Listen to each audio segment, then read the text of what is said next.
So do any of you know any modes already, or have an understanding of what modes are? No, I'm totally blank on the subject. Okay. I haven't even looked into it. I thought I'd just let you. Yeah, okay, yeah. So I didn't read anything that was incorrect. So, Dougal, you know a bit about modes, don't you? Yeah. I can play them. Yeah. If I think hard enough, I know what the intervals are. Okay, right. But you know patterns or shapes of them Yeah. without necessarily always thinking about the intervals. Yeah, because I know the major scale all along across the neck, and Yeah. depending on the root note, it turns into a mode. Right, so you're doing it, you're sort of deriving it from the major scale. Or Rather than way. the listening way. Right, okay. It sounds Right. like the Dorian mode. Or the That's sounds interesting like... because we're gonna get into that. Yeah. And we've done a bit together, just recently because Sam has one-to-one lessons with me, and we've been just doing a little bit of prep on this, haven't we? Yeah. So basically, coming back to what you were saying, there's two main ways, as far as I perceive it. There's two main ways of understanding modes and actually applying them. So one of them is looking at it as each mode based from the major scale. So for example, if you were playing in C, and if you played, so I'm just giving you one octave, so there's a C major scale.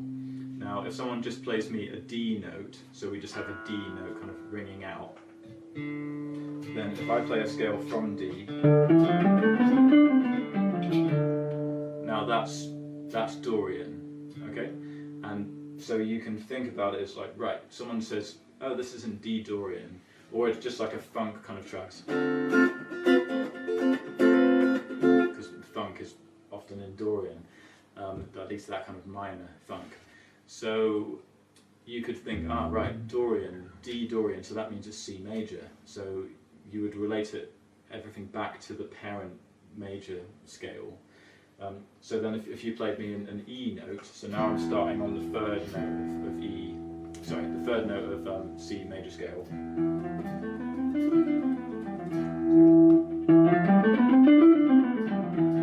So now that's the Phrygian, that's the third mode. So every time that you change the root note to a different note of the scale, so you're keeping the same scale but you're changing the tonal center to a new note of the scale. It's kind of like you've got a wheel of notes, and the one at the top is the tonal center, and you're kind of just turning the wheel around one notch at a time, because the tonal center governs the way all the other notes sound.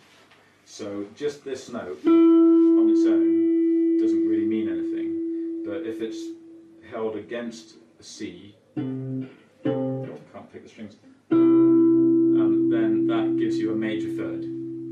But if I have the same note held against a D, now that's not a major third anymore, it's a ninth, or second degree.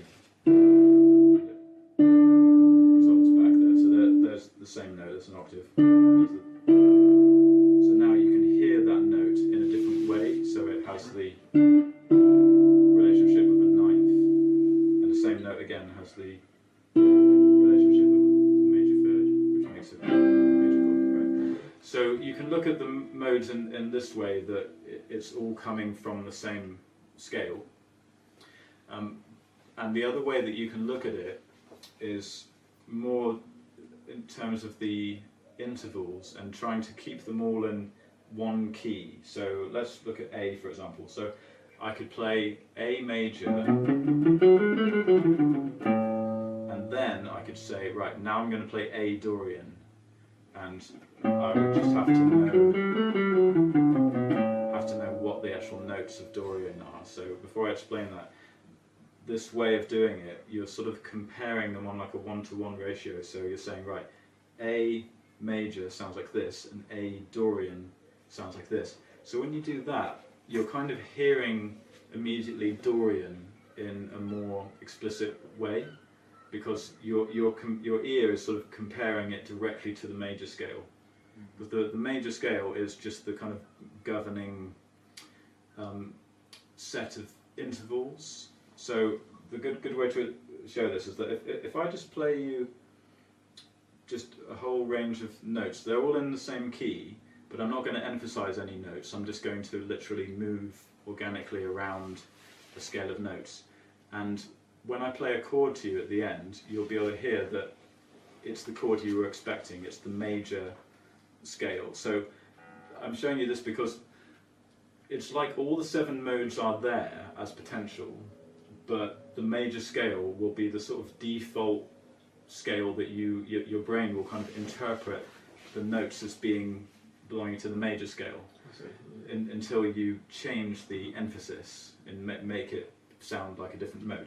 So let me see. So I'm going to play in a different key. So.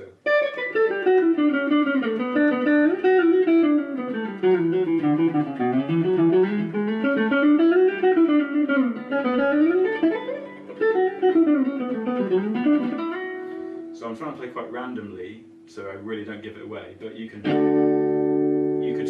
hear that coming. Yeah. So it still sounded like D major, even though I was actually trying to be quite, was trying to be quite ambiguous about it. So if I play something much clearer, I'm gonna have to change key because otherwise you'll just your ear is already hearing D now. So anything that I play, you're already expecting it to resolve to D. So now let me change key. So now I'm going to play something which is much more obvious that I'm playing in a certain major scale.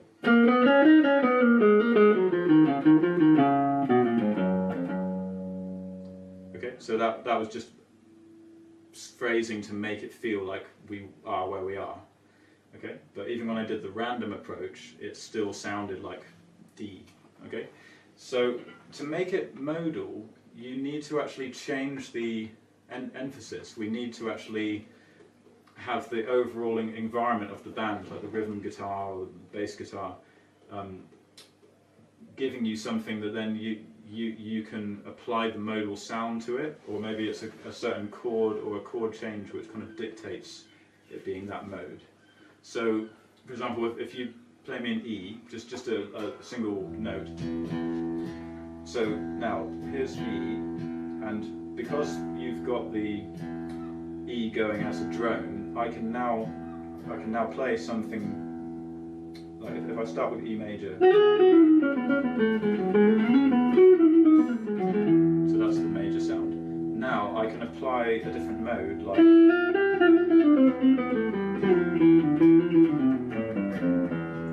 Apply the Phrygian,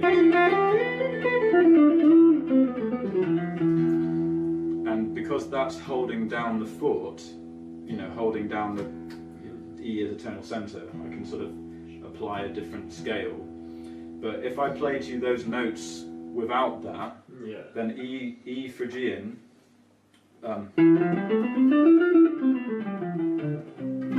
would just sound more like C major, if you see what I mean. Yeah. Now, one way I could do it on my own is just by emphasizing that note a few more times. So if I played something like.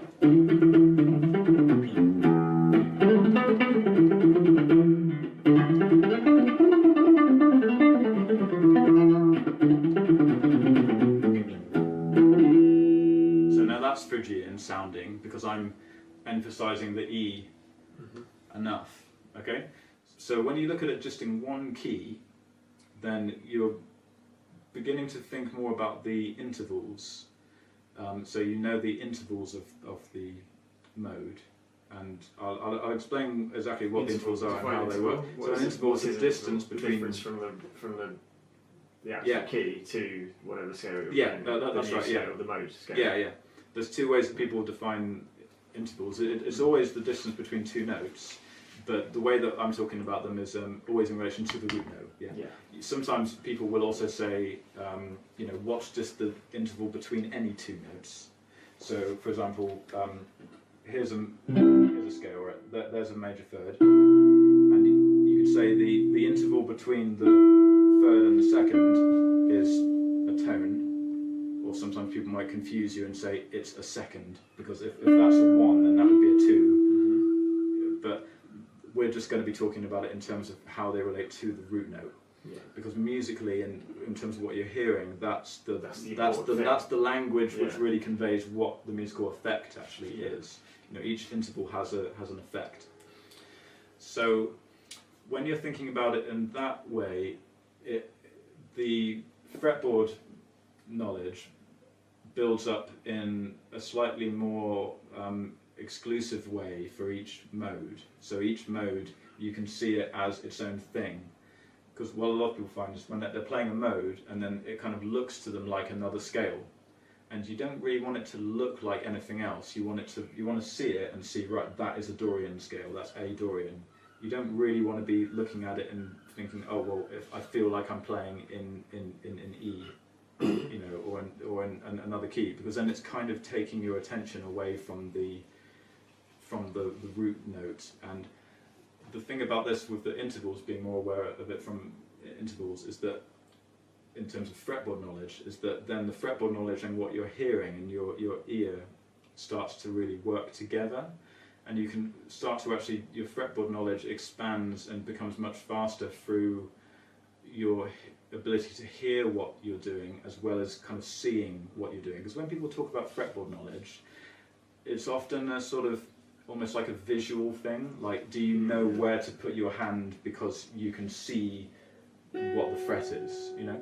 But fretboard knowledge is also being able to kind of hear your way around, and when that combines with, you know, knowing what stuff looks like and where, you know, what fret, what note is on, and, you know, when the ears start to click in with that through the language of intervals, then they reinforce each other.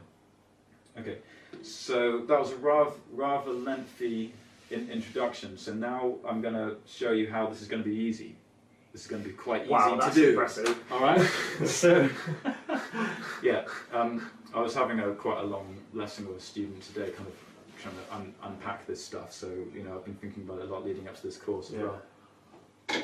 So can I just add, so within, so on the root, on any root, there's a set of these Dorian scales or Dorian patterns or shapes. Shape, call it shape. You can apply it to any root. Same as we've learned, like in the lessons I've done with you, is the sort of the first position, second position, in A.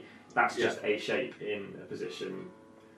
So according to, say we're on A, then there's going to be a load of different patterns relative to that A note with the intervals. Yeah. And then say we're in a different key, then those same shapes will move around the fretboard.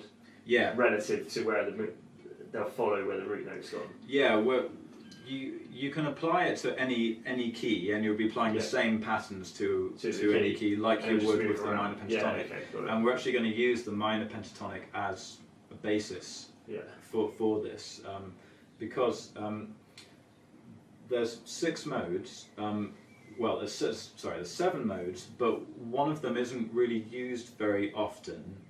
It's called the Locrian. It's not used very often because you can't build a stable home kind of chord out of it, because that mode, it doesn't have the fifth as a flat fifth, so you can't really build a chord progression that resolves onto it, because the kind of home chord is that, and that just always wants to go sort of somewhere else, so that you can't really use the Locrian, you know.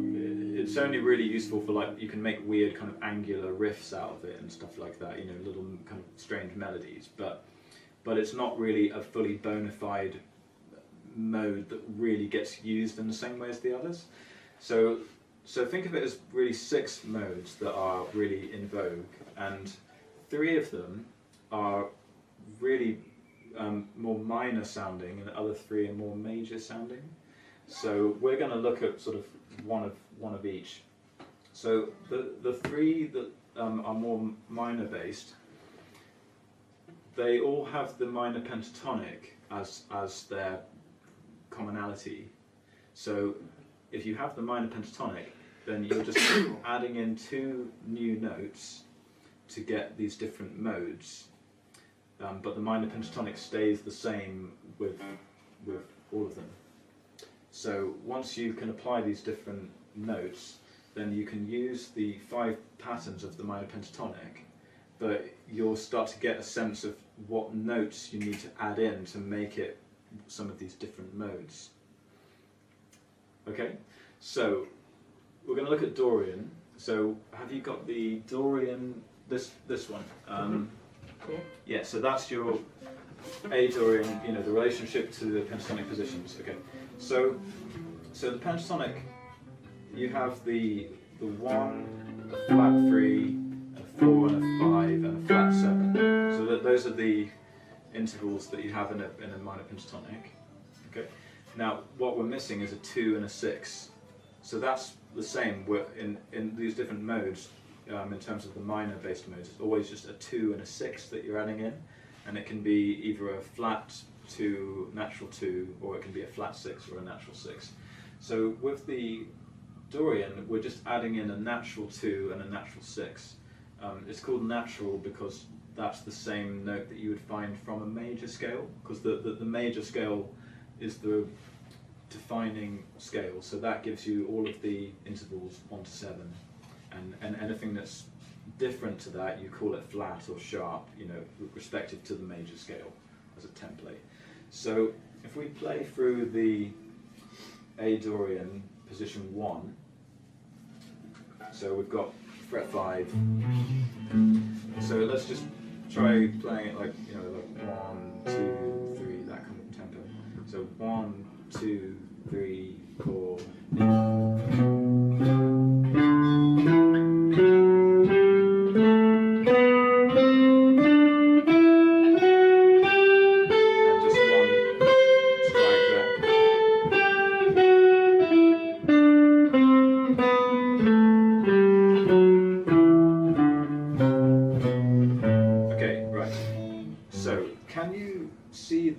Pentatonic underneath that, and that you're adding in some notes, right? Yeah.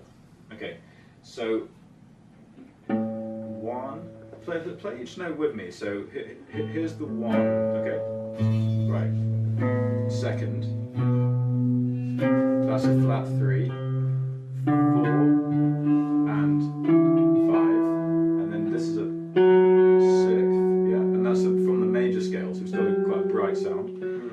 Flat 7, okay, and then there's your root, okay, and then again, second octave, that's right, there's your second, flat 3rd, 4th, and the 5th, now here's the 6th, and then flat 7, and root, and on the top string we've got another second and a flat 3rd, yeah, okay, so we're adding a second and we're adding a 6th. So that's the minor mode that we're going to focus on. We're actually just going to do 2 of the modes. We're going to do that as a minor based one, then we'll do the Mixolydian a bit later, which is a major based one. Do you guys know the natural minor scale as well?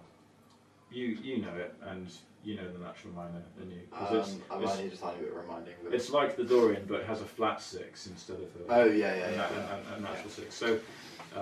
So, but using this kind of approach, it starts to become much easier to, you know, get your head around the other modes.